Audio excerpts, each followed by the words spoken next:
Begin the current Daf, Mesechta Bava Metzia Daf Kuf Hey. We begin on the bottom line of Kaf Dalam and Beis, where the Gemara is in the middle of a conversation about this contractual agreement called Iska, which is related to the well-known idea of what's called the Heter Iska, which is when people invest money together, and then there's a concern about a possible ribis, which is in general the Heter Iska is actually a loan, which we actually create artificially that it should be like this Iska of Talmudic times, that'll have this heter of Iska, where it takes care, it ameliorates the problem about the ribis on the loan, as our Gemara is in the middle discussing this parameters of this Iska, why although partly there's a loan and there's some benefit going to the lender, why it's not a problem, because that we're compensating the borrower the borrower in a way for the money, for the benefit that he's giving to the lender, that shouldn't be considered as interest on that loan. Turn to Daf today's Daf should be throughout the entire world. So discussing today's Daf are high iska, when a guy has merchandise and he has somebody that's doing the work for him. So they're splitting the profits. So the way Chacham qualified this is palga milva and palga bekadon. We view half of the merchandise as a loan and half of it as a deposit, because that's essentially really what it is. Because this guy's taking this guy's product and he's like getting half of the profits. It's like loan to him, and Chacham specifically instituted this way that each one should feel like, okay, I'm not taking all the loss and I'm not taking all the loss. Like, half is like a loan, which, okay, it's your responsibility for 50%, and half is deposit, half is my responsibility, the owner, so that in case something happens, they're both willing to be invested. Now, Stam Iska, the Chum instituted that it shouldn't be a problem about ribis, is tlasa ba'agar or palga behefsid. What happens is that the owner, the guy who owns the merchandise, he gets a third of the profits, but he splits 50% of the loss. As we'll explain the reason for that, but basically it's because there's a benefit that the borrower is having from the loan of the 50%, and he's doing, however, work on the pekadon part of the owner too. That would seemingly be a ribis for the 50% loan, and to compensate him, you have to make that the profit sharing will be only a third will go to the owner, and 50% however will be for the loss, because half of it is his pekadon. So that will compensate for that the borrower is doing for the part of the pekadon. That we discussed already on the previous Daf L'Mishnah B'Shichur, that the question is, okay, since you say 50% is a milva, so could the borrower, or so to speak worker, take 50% of it and like buy a beer with it because it's a loan, it's his, or maybe not. Also, in mace, what happens if the guy dies? Do we say that now it's considered movable items, which is money that of loan, which by his children, and now the lender, or so to speak, the owner, can't collect the 50% of the loan from the children, or do we say that not? And some other points in today's daf are, as we've been saying throughout these mishnayos, kablanis, which in our context means like an arisus, is like a sharecropping, which is profit sharing, and chakiris, which is really like a lease. It's really that he just pays him a certain amount of predetermined bushels, whether there's going to be profits in the field or not. The next Mishnah wants to know if someone agrees to a kablanis from his friend, but she doesn't want to do any weeding. So on that, the Mishnah tells us, we don't listen to him. And the following Mishnah after that says, what's the halacha of a guy says, hey, I'll work your field, and we'll split the profits, and he doesn't end up doing anything. Now, what's the halacha over there in regards to the fact that, actually, not that he doesn't do anything, it doesn't do anything. The field didn't produce anything. The question was, how invested does the worker have to be? To begin the current daf, we're on the last line, but we had several rulings by Rava regarding this halacha of high iska, which the Gemara says, palga milva palga bekadon. When the merchant agrees to sell an investor's merchandise in exchange for half the profits, Chacham initiated that half the merchandise is considered a loan, and the other half is a deposit, and thus they also share in any losses. That was the reason for what they did that. So we had a few halachas till we get up to where we're up to right now. We had mentioned already that Nardai say, okay, so the merchant, quote unquote, the loiva, he's allowed to sell the loan portion of the merchandise for his personal use because palgamova. That portion's a loan and it's completely his. So he could use to buy a beer. However, Rava said, no, the merchant may not sell it for personal use because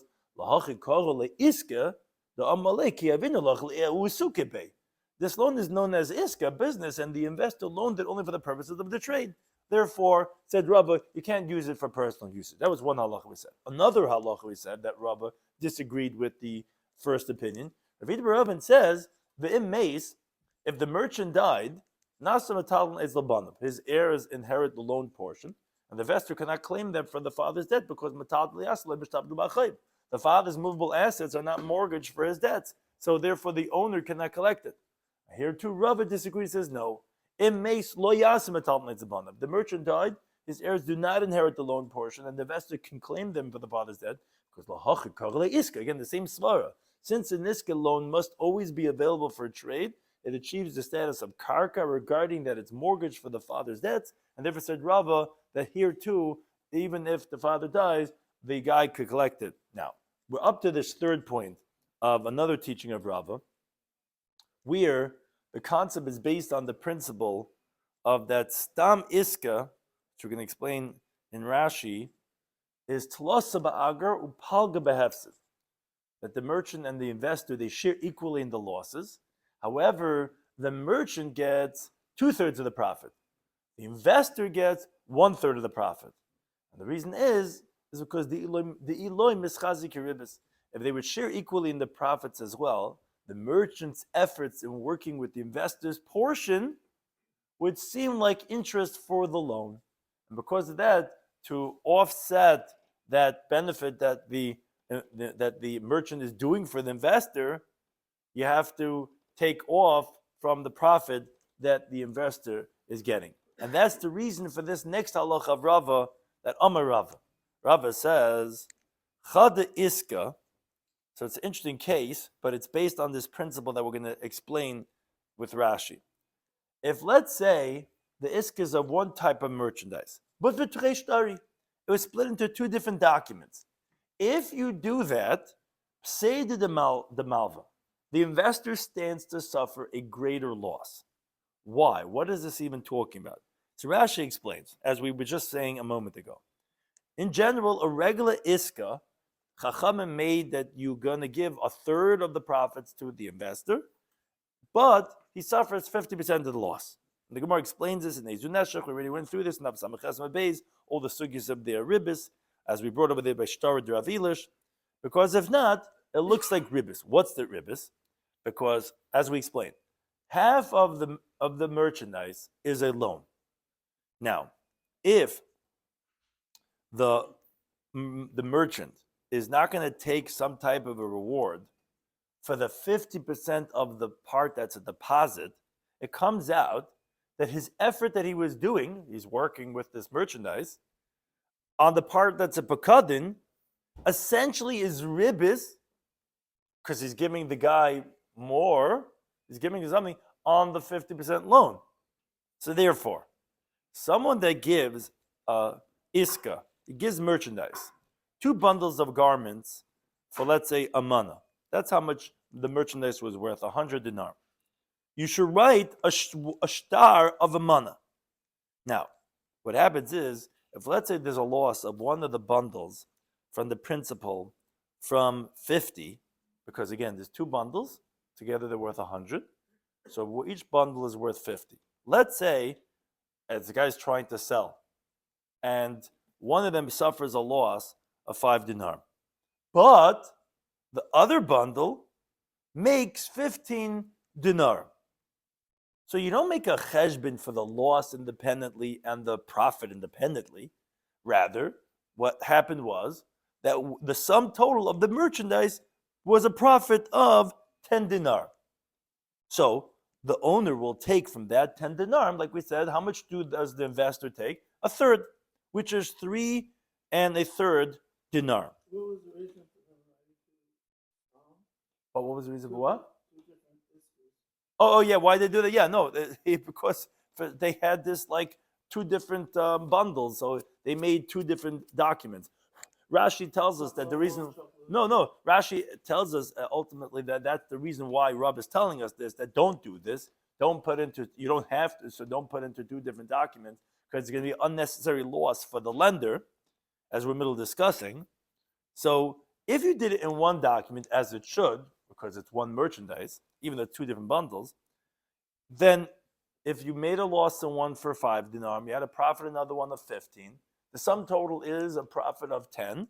The investor will take 3 and the third dinar, and the merchant is going to take 2/3. But if you write two different documents, okay, now it's like this. Every bundle, you're making a separate document of 50 dinar. Comes that each one's going to have its own cheshbon, its own calculation. So wait a second. The lender, as we explained, he suffers half the loss, which, if the loss was 5 dinar, like we said, from the one bundle of 50, there was a loss of 5, he suffers a loss of 2.5 dinar. Now, regarding the profit of the other one, which was 15, he only takes 3. So it comes out that he's going to remain with, instead of 3 and the third, he's going to remain with 2.5, because, like we said, that he has suffers a loss of 2.5, and he has the it comes out that his portion, he gets 30 ma'ah. Rashi says 5 dinarim, because a dinar is 6 more kesef pshiti. So therefore, the lender is going to end up suffering a bigger loss than if you would have done it at one. And the reason for this is because we say because he suffers a half of the loss while he's only getting a third of the profits. If he did it in one star, so then you would look at the sum total, and then he would get after that whole amount. But and then it would be 3 and the third. But now that you're considering them as independent, as separate, so he's coming out with much less because he only gets a third of the profit, but he suffers half of the loss. So when they're in two different shtaras, the amount that he's going to get is less, and therefore says Rava that like Rashi explains, that don't do it in two separate ones because the lender is going to suffer a loss, and the same thing goes the other way too. As a continuing type of kafei and aleph, if you have trei iski, if let's say he accepted from him one day a merchandise of 100 dinar, and the next day a different set of merchandise for 100 dinar, and v'chad shtara, but you wrote a document of 200, say to the leiva. That's the loss of the borrower, like we're going to explain, because if you're going to have a loss in one and profit in the other one, you're not considering each one independently. Rather, the profit will supplement first the principal, and only then are you going to divide the difference. If you write two different documents, like the halacha would be, because there are two different business deals, so you're going to calculate the loss of one independently and the profit of one independently. And what happens is that the investor, by the loss, he suffers 50%. By the profit, he gets only a third. So Rav is telling us, that when it's one business deal, write one document. When there's two business deals, write two documents. And then everyone will get equal. Don't keep on switching, because you can suffer an unnecessary loss as a lender or borrower, depending which one it is. And then you're writing, again, because generally two shtaris could be a problem for the lender, because if you're suffering losses and profits, he's only going to make that much in the profit, but more for losses. But if it's in one whole thing, then it's not considered as separate. Versus when you put it into one document, when it's really two, it's going to be suffering for the leiva. So therefore, that was Rava's point in giving these cases, to say, okay, just do it in the way that it should be written, so that there's no one that's suffering unnecessary losses. Another teaching from Rava on this topic says, Haiman de kabel iska mechabre. If someone accepted an iska investment from his friend, who pasid. Now, the merchant suffered a loss with the investment. So Tarach Malye Veloy Adai. So the merchant put in the effort. He supplemented from his own money, and he didn't notify the investor that they suffered a loss with this business, with the Amazon business that he's working from, his merchandise. Says Rabbi Metzia Daf. So after that, he supplemented the money. He cannot tell the investor, "Dari meheich pesei de bahadoi." I want you to share in the half of the loss that we suffered, and that with the profit to take only a third. So it comes out that is diminishing from the principle that the investor should get. Because the investor can tell the merchant, the reason why you put in the effort to supplement is because you didn't want to be called the guy, which many people are concerned with their reputation, a guy who loses out from when you invest with him. So like Rashi explains, for the fact that you did not notify me from the beginning, you obviously were embarrassed, you were ashamed, and your effort, you were trying to fulfill and supplement the principle. So therefore, this is not, when we come to the profit sharing, you can't tell me that I have to share in the 50% of those losses, because you just wanted to bring it back to the principle where it was. Now that we consider now what happens now, the profit, we're going to share whatever it's going to be. I'm not going to have to suffer from the losses. That's why you supplemented. That was your own agenda. Another teaching from Marava says, Hani Beitrei. These two people, the Avdi Iska Bahadi Adadi, that the way Rashi explains is that there's two Kablanim, which Taisa discusses why do you have to pick such a case, but there is two guys, two merchants, that accepted a merchandise from one investor together, that they should sell and do business with the money until a certain date, and they'll divide it between themselves and between the investor accordingly. V'ravach, and they used it for half the amount of time that they made up, and they made a profit. One said to his friend, let's go. We made our money. Let's split this money up. The other one tells him, no, let's make more money. That partner could stop the other partner until the time they made up. For the investor, that's how long they were going to use the merchandise for. And then they give him back his, and then they split the extra. Now, Gemara explains now, why is it that he could stop him from splitting the money? Because if he tells him, let's say the partner who wants out already says, give me half the profits, but the principal will keep to still make money until the time that we made up. No. The other partner could tell him, Ravcha, the profit, Lakarna Mishtabid, is indebted for the principal. Because maybe some business we're going to still suffer some losses. We need that margin, we need that profit to be able to still use it to make money to then supplement the principal to continue thriving. So you can't tell me that, okay, let's split the profits, but let's keep the principal. Now, the Yomalin, if he tells him, but you know what? I want total out. Havli palgadavchu palgakarna. Let's just totally split. Give me half the profits, half the principal, and you continue doing with your profits and your principal. Amalek can tell him, no. Iska lahadodi meshubed. The iska, the merchandise, the business, is indebted for both. And if we split, maybe I'm going to suffer with the business that I'm going to be buying because I accepted to continue doing the work until that time. And if I lose, maybe the second half that you're going to take is going to make a profit, and it's going to supplement the loss. But us together, we accepted, and we are meshubed, the different parts to each other. So I don't want to split up because who knows what mazel my half is going to have, and it would be offset with your mazel if we were still together. Now, if he tells him nifli gravchav nifli karna, let's say he tells him, no, you know what? Let's totally split. Let's split the profit, split the principal. And don't worry, if you suffer a loss, I'll suffer the loss with you. So what are you worried about? Amalek can tell him, Loi, no. Mazla de beitrei adif.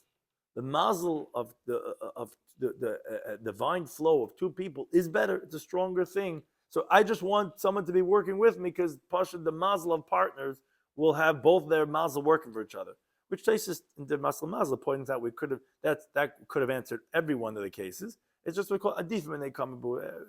We had more precise the answers for the other points, but yes, all these cases, whatever you want, but just the prophets, but the prophets and the principal, and without suffering the loss with him, whatever, all the cases, ultimately you can't split until the designated time for the iska to be finished.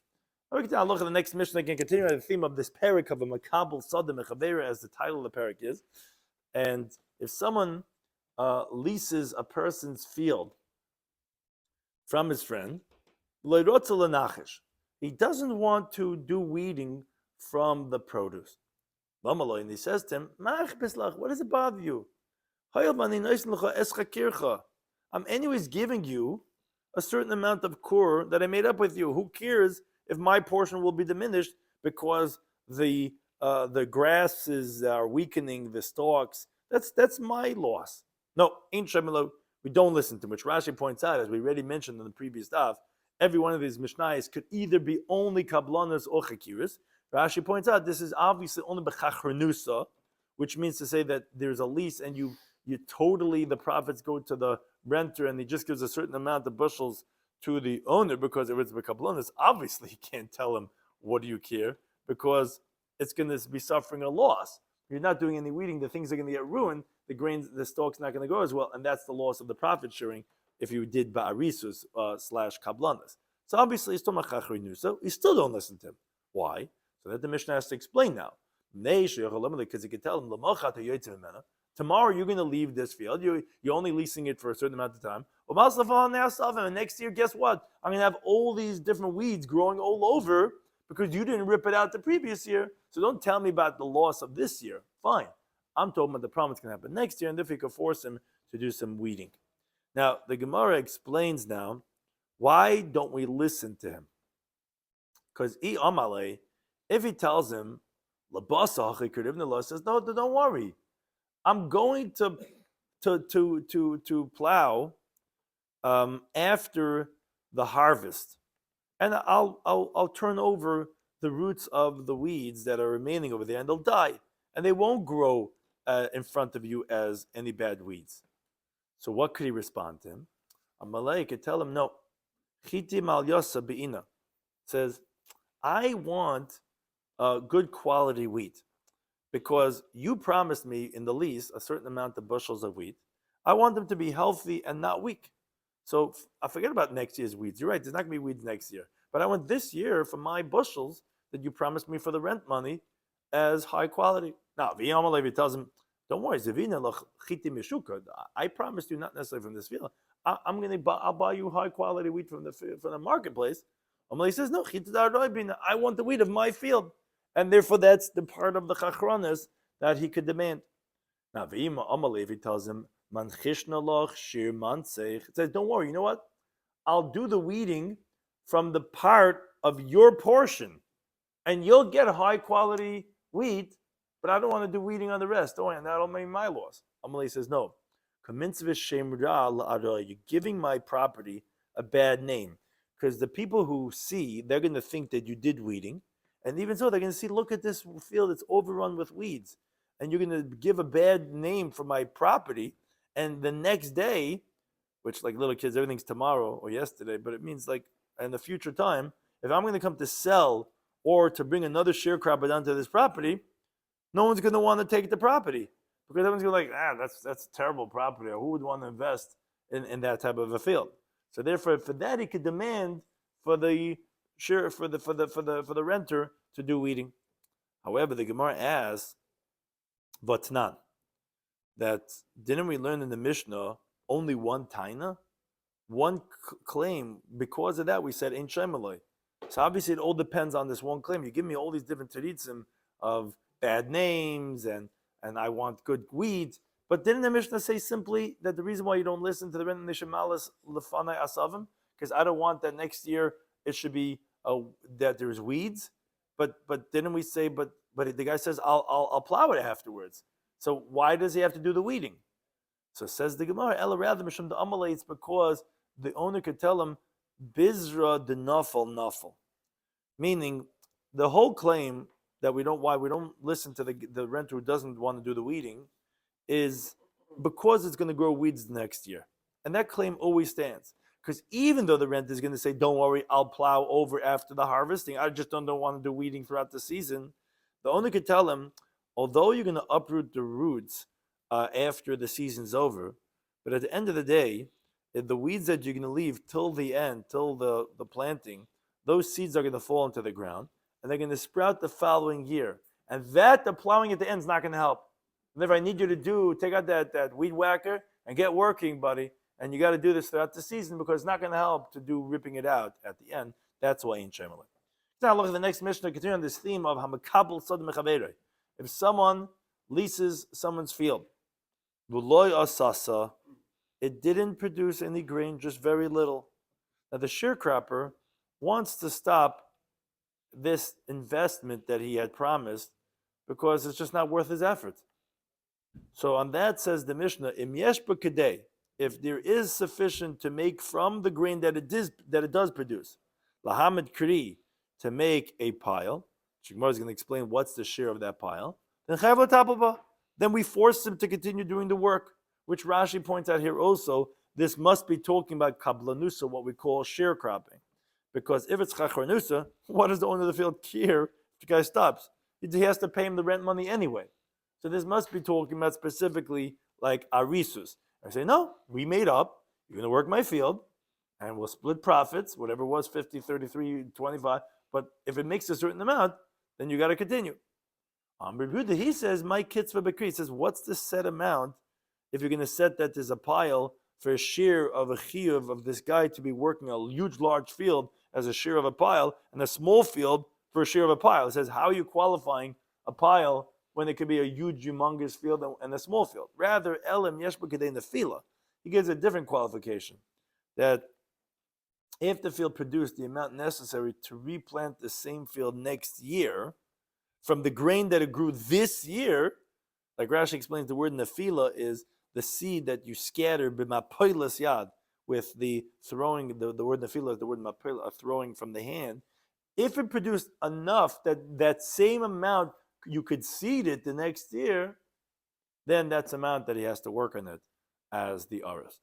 So the Gemara brings a brayso that elaborates on the opinions of the Mishnah. So the brayso explained the Tanakama.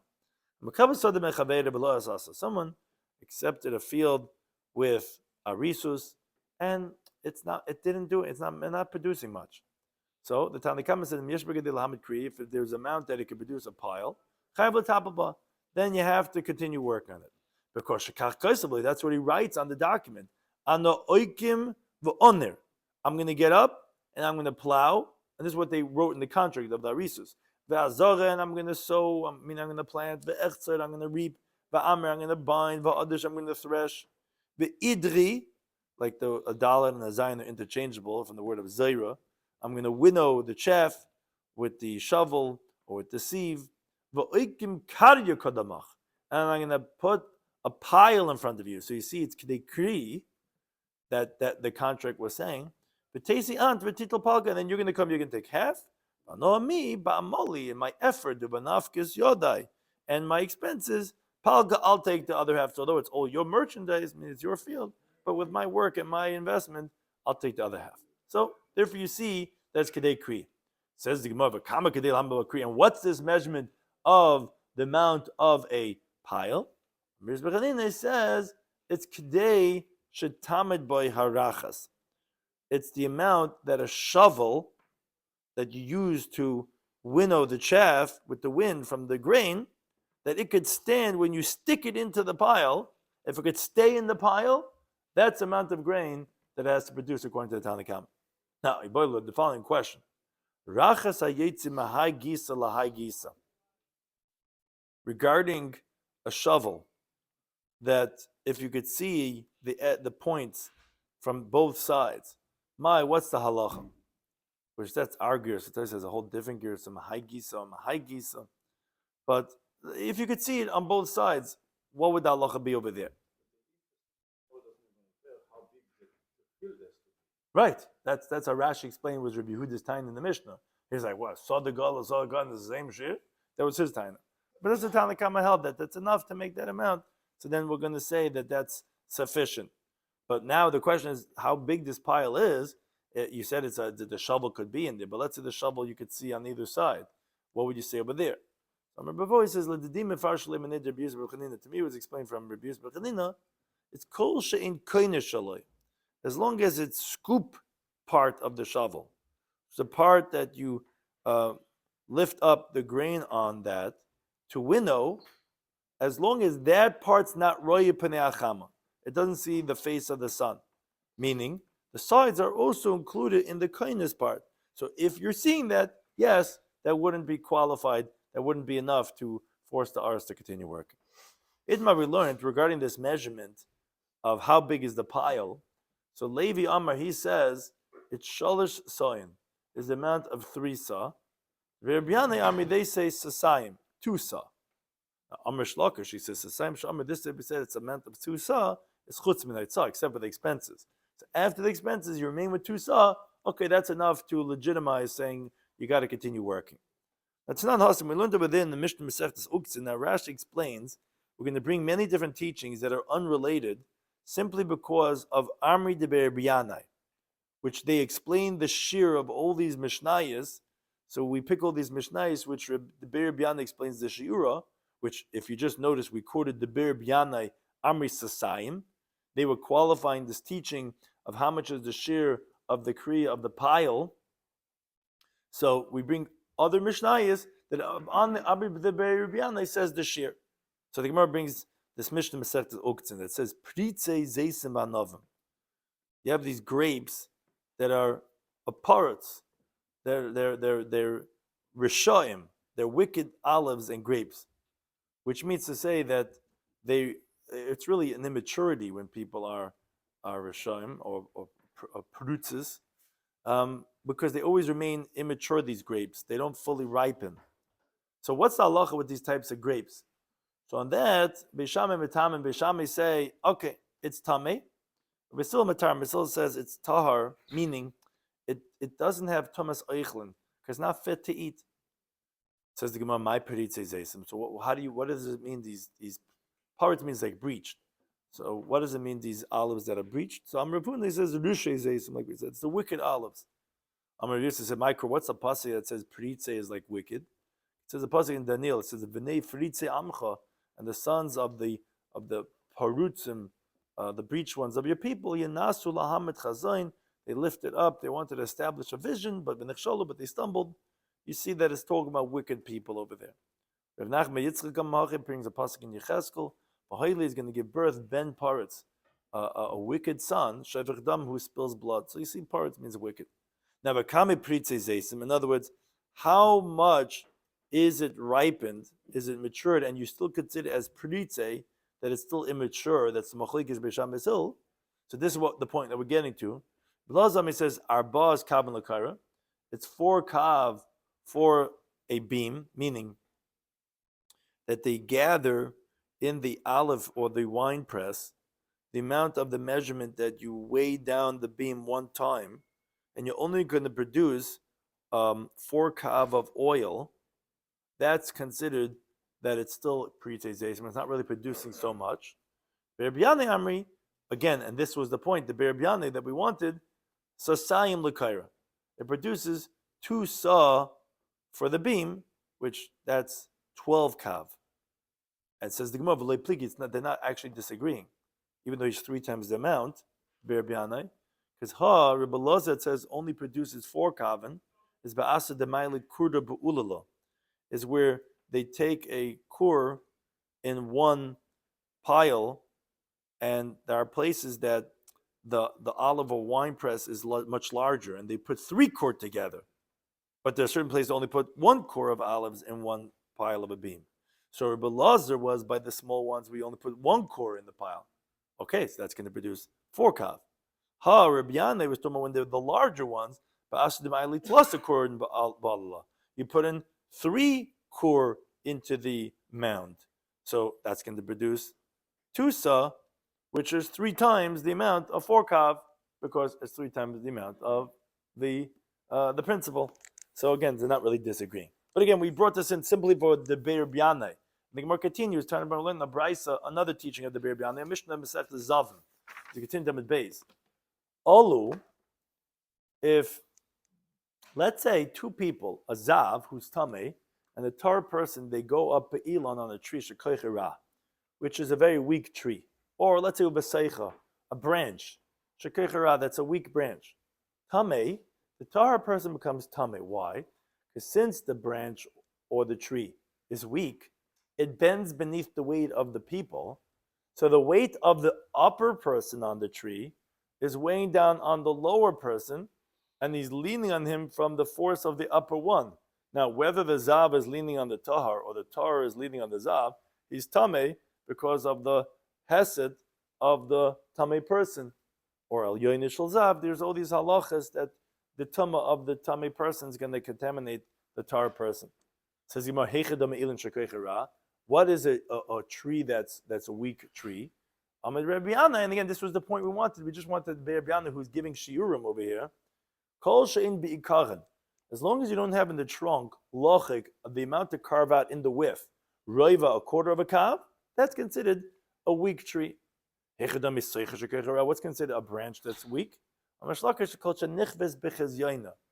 Any tree, any branch that it would be hidden when you hold it in your fist, that you wouldn't see the branch because it's hidden in your fist, that's a weak branch, which Taisa wonders, he says, and really, and if you see it sticking out when the guy is putting a fist over the branch, then it's already considered a strong branch. But Al Kapanim, that's how he qualifies it. Another teaching that's going to be the shiur of the Be'er B'yana is Snan Hasam. The Mishnah Masechet is always a mahalach bebeis pras. A beis pras, the word pras means like broken. What it refers to is that there was a field that a grave was plowed over. So the Chacham were concerned for a bone the size of a barley corn, which got broken and got scattered when they plowed it, which it contaminates if you touch it or if you carry it, but it does not contaminate oil when you walk over it. So if someone's walking in the Beis HaPras, which is an area where there might be some bones of humans scattered there, al gabi avanim sheyochel hasid. If he's walking on stones that these stones were not secure in the ground, they move when you pass on them. Now, a bone the size of a barley corn would move from the force of the rocks that you're walking on. Well, let's say you're riding. So if someone wants to eat taharis, so says the Mishnah, if let's say someone's riding, and this guy who wants to eat taharis is riding al ha'adam, on a person, or al behema, or on the animal shekoich and ra. So either the guy himself is walking on these rocks, which move, or he's getting a ride on an animal or a person that's weak, and they're giving the ride on them. Tamei, the one who's riding is going to be tamei. Meaning, as Rashi explains, I don't have to tell you the guy who's giving the ride that is tamei, because even without the moving of the stones, a guy who walks in the Beis HaPras is tamei, because he might be kicking some of these bone pieces. But even the guy who's getting the ride is tamei. Why? Because since the guy who's giving the ride or the animal is weak, and he's weak because of the load he's carrying of the person on top of him, so that's causing him to move. It's as if he's moving the bones on the bottom, because the force of the guy on the bottom of the animal does not help to save him, only if he's strong. But if let's say he was strong, then the weight of the person on top would not be significant, and it wouldn't be considered like as if he's moving the bones. So that's the Mishnah in Olis. But again, the main point, really, what we want it for is we want just the Be'er B'yanai, which the Gemara says, what's considered a weak person that you would say the guy giving him that the guy who's getting the ride from him is going to be tamei. So Mashlaka says if the guy's getting the ride, that the guy who's giving the ride, his knees are knocking into each other, he's obviously not that strong, so that's considered a weak person. What's considered a weak animal? When you're riding on the animal, matila gulalim, it keeps on defecating, which that it does because it's not strong enough. That's the person who's getting the ride is going to be tamei. Another teaching for Rabbi Yana with shiurim, l'tfila u'letfilin, for davening and for tefillin, daled kavin. 4 kavin is the shear of a load that you're carrying. What does this mean? So the Gemara explains. L'tfila mahi, For davening, what do you mean a load is a share of 4 kavan? The time learn the Brayso, if someone's carrying a load on the shoulder, time to daven, mincha, he's carrying a load, he has a big knapsack. So poches medal kavan, if it's less than 4 kavan, you could throw it over his back. You could daven with such a load because it's not so heavy that it's going to stop you from being able to focus while you're davening. Arba kavan, but that's what he said. But if it's 4 kavan, it's a heavy load. You have to put on the ground and daven. You can't be wearing that knapsack during your tefillah. Now the tefillin mahi, what does it mean that 4 kavan is a shear for tefillin? It's like learn the Brayso. Let's say someone's carrying a load on his head, Mrs. Tropicana, but tefillin b'roishai, and he has tefillin on his head. So if the tefillin were being crushed beneath the load, usher, then it's forbidden. But if not, it's a light load, or it's not laying on the tefillin, then mutter, it's permitted. Now, be'ezamas. Well, this is a worker. What do you mean it's a worker? It's whoever's carrying it. So the guy he's carrying a load. In Talmudic times, they all wore tefillin all day. Yeah, I'm saying. Oh. So he's just you're walking with your tefillin in the street, so you're carrying stuff. So be'ezamas amru. Which load did we say is considered crushing it? It's b'masa shel arbas kavan. That's what we said. That for tefillin, 4 kavan would also be a problem because that would be considered crushing your tefillin. Now, a related discussion. If someone's carrying out the garbage on his head, but tefillin b'reisha, and his tefillin's on his head, so you can't move the tefillin to the side. You can't take your tefillin and tie it onto your waist. That's degrading the tefillin. But you could take your tefillin shiraish and tie it on your arm near the tefillin shel yad. But they said no. Even the cloth that you wrap the tefillin in on nighttime, which Taisa brings from Menachananel, it can't. You don't put tefillin in them at pachas. Put in a kiss or a tick. This says rather it means like, let's say the cloth that you put the bread in. But whatever it is, even the cloth, asur laniach, you're not allowed to put it on your head as a load, ala roish, on the head, sheyesh b'tefillin, that has at a time when there's tefillin that are placed there. So he disagrees. He says you can't have anything on the head. Not bakama. How much is a load that would be forbidden to put on the head according to Rabbi Shila? So Mabai says afila rivid de pumpadisa, meaning even a quarter of a litra, something very little, you can't have on your head, as you have when you have tefillin on your head. Not like all these halachas about carrying loads on the head. And the Mishnah said, Amar Yehuda, he disagreed. He said, my kids, what are you giving me a set amount of a pile? Like I said, a big field and a small field, the same amount? He says, no, if there's amount of nefila, which is the amount of how much you could plant it the next year, then that's how much I understand. And that would depend on the side of the field. Then I understand that's how much you got to still work. Now, Bekama Kedei Nefila. So Rami says, Rabbi Yechanan, it's our ba sayin. It's 4 sa of seed, lukur, for an area of ground of a core of zera, which Rashi says is 1,500 amas in the length by 50 amas in the width. So it means to say a place where it's fit to sprout a core, but it only grew 4 sa'in, but that's kidei nefila because in a place that you usually plant 4 sa, it usually grows a core. So therefore, that's how much you got to keep on working because you could take that amount and plant it for the next year for the amount that should really be growing. Rabbi Dileim, and now this was Rabbi in the name of Rabbi Yechanan.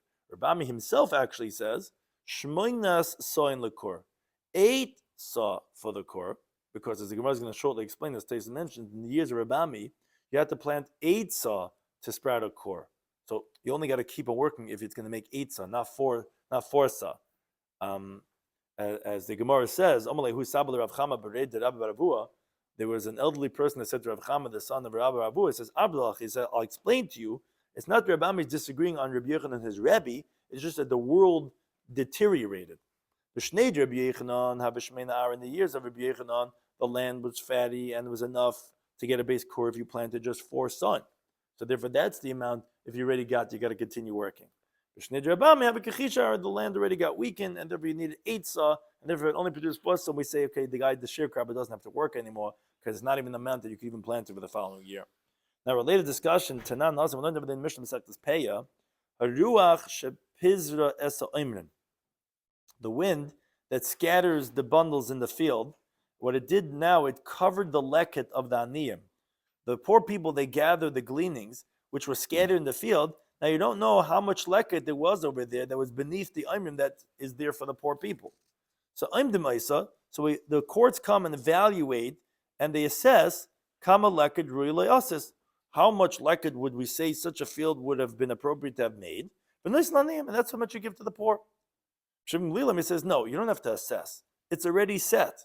You give the poor people the amount of as the Gemara is going to explain shortly what that is, of leket that's set that to fall. This is about kama kedei nefila, which is a very similar wording that we're asking in our mission of kedei nefila.